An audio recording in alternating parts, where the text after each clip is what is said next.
Today, let's talk about God is always near. In Psalm 139, 7 through 10, we read, "Where can I go to get away from your spirit? Where could I go to escape your presence?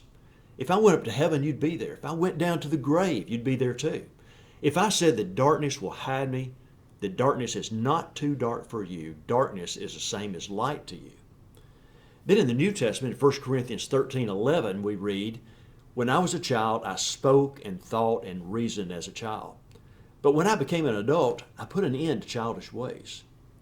Now, several years ago, there was a psychological experiment that noted that babies under 6 months old would be interested in a toy placed in their line of vision, but they would immediately lose interest if the toy was covered with a blanket.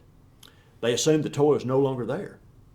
Are we often just like that? We focus on God while we're in church worship, when we're at prayer, when we're reading the Bible, when we're meditating, or when we're with Christian friends.